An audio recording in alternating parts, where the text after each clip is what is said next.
The main thing really that came out was that Ethiopian troops have been involved in going into areas after there's been attacked by militias, cordoning off the areas with snipers, and basically killing whoever is there, including a technique that we were told about by countless people, which Somalis refer to as slaughtering like goats, and they would make the motion across their throats, which was that the Ethiopian troops are slitting their throats and letting civilians lie in the pool of blood and die that way.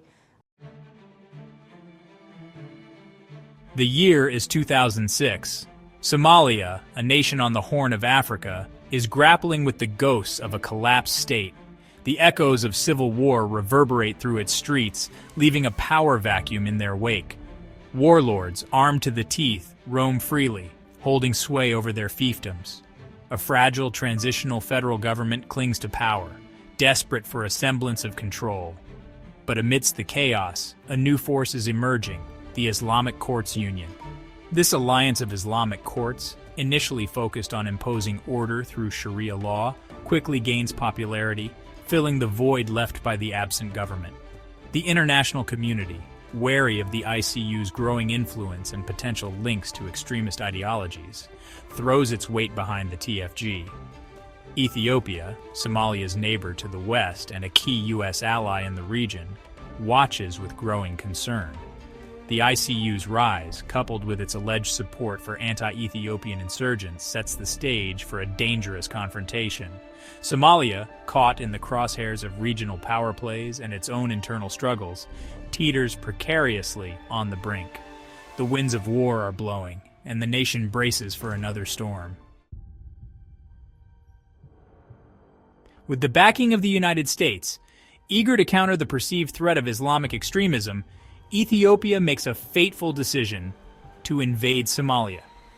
In December 2006, Ethiopian troops, armed with tanks and heavy artillery, crossed the border, marking the beginning of a new chapter in Somalia's troubled history.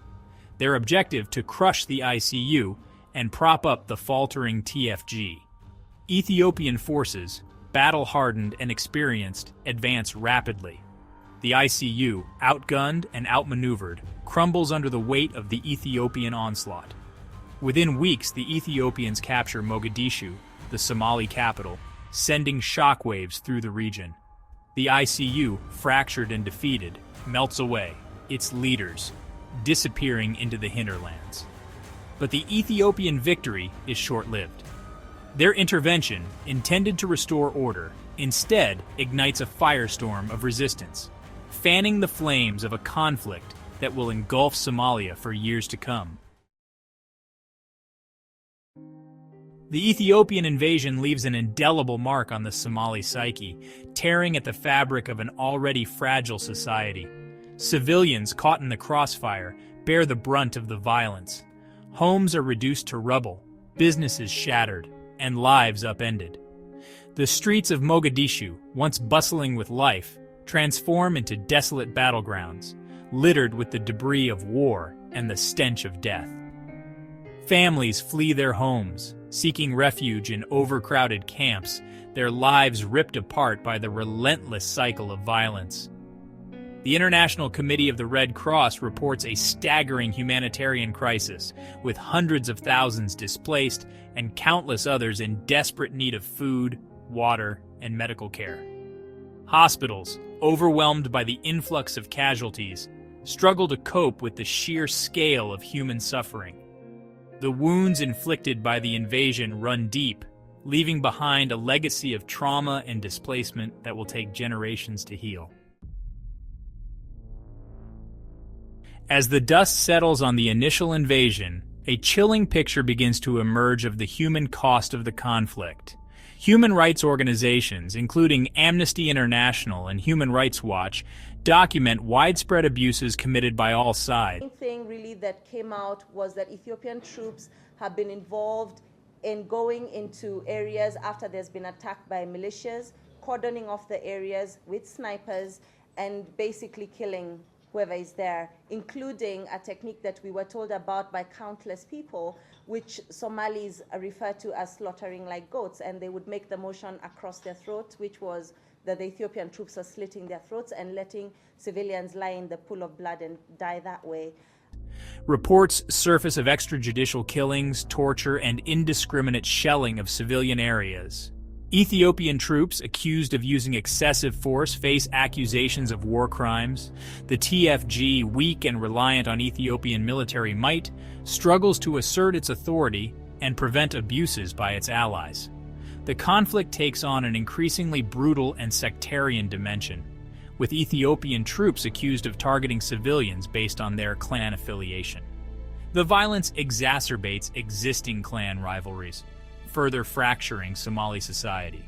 Amidst the chaos and bloodshed, accountability remains elusive, as perpetrators act with impunity.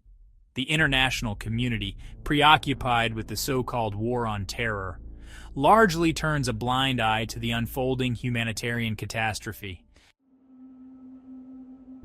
In the aftermath of the Ethiopian invasion, a new and more potent threat emerges from the ashes of the defeated ICU al-Shabab. This extremist group, previously a fringe element within the ICU, seizes upon the widespread resentment against the Ethiopian occupation and the TFG to bolster its ranks. Al-Shabab, meaning the youth in Arabic, skillfully exploits the narrative of foreign interference and the perceived weakness of the TFG to attract recruits. Young Somalis, disillusioned by the endless cycle of violence and the lack of opportunity, flock to al-Shabaab's banner, enticed by promises of power, purpose, and belonging. The group's ideology, a toxic mix of radical Islamism, Somali nationalism, and anti-Western sentiment, resonates with a population weary of war and foreign intervention. Al-Shabaab quickly fills the vacuum left by the collapse of the ICU, establishing itself as a dominant force in southern Somalia. Their brutal tactics, including suicide bombings, assassinations, and the imposition of a harsh interpretation of Sharia law, spread terror throughout the region. The Ethiopian invasion, rather than bringing stability to Somalia, has the opposite effect, plunging the nation deeper into chaos and fueling the rise of al-Shabaab. The number of internally displaced persons, or IDPs, skyrockets, overwhelming aid agencies, and exacerbating an already dire humanitarian crisis, while hundreds of thousands more seek refuge in neighboring countries. The conflict has a devastating impact on Somalia's already fragile economy. Infrastructure is decimated, businesses are destroyed, and livelihoods are lost. The Ethiopian invasion, intended to be a surgical strike against extremism, instead creates fertile ground for al-Shabaab to flourish, transforming Somalia into a breeding ground for terrorism and instability. The international community's response to the crisis in Somalia is widely condemned as slow, inadequate, and lacking in strategic vision.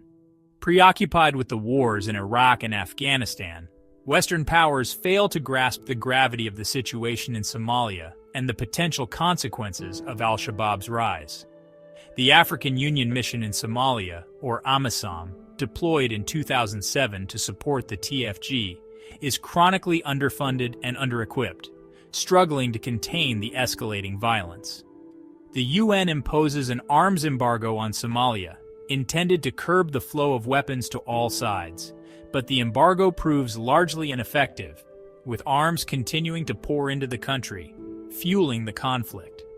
The international community's failure to address the root causes of the conflict, including poverty, lack of governance, and clan divisions, creates a vacuum that al-Shabaab readily exploits. Somalia becomes a stark reminder of the international community's failure to protect civilians and prevent mass atrocities. The Ethiopian invasion of Somalia in 2006 serves as a cautionary tale, a stark reminder of the unintended consequences of foreign intervention and the importance of addressing the root causes of conflict. The invasion, far from achieving its objectives, exacerbates the very problems it sought to solve, fueling violence, instability, and the rise of al-Shabaab. The international community's failure to respond effectively to the crisis in Somalia highlights the need for a more proactive and comprehensive approach to conflict prevention and peace building. The lessons of Somalia underscore the importance of investing in sustainable development, promoting good governance, and addressing the grievances that fuel extremism. The international community must move beyond short-term security-driven interventions and prioritize long-term strategies that address the underlying causes of conflict. Only then can Somalia break free from the cycle of violence and instability that has plagued it for far too long.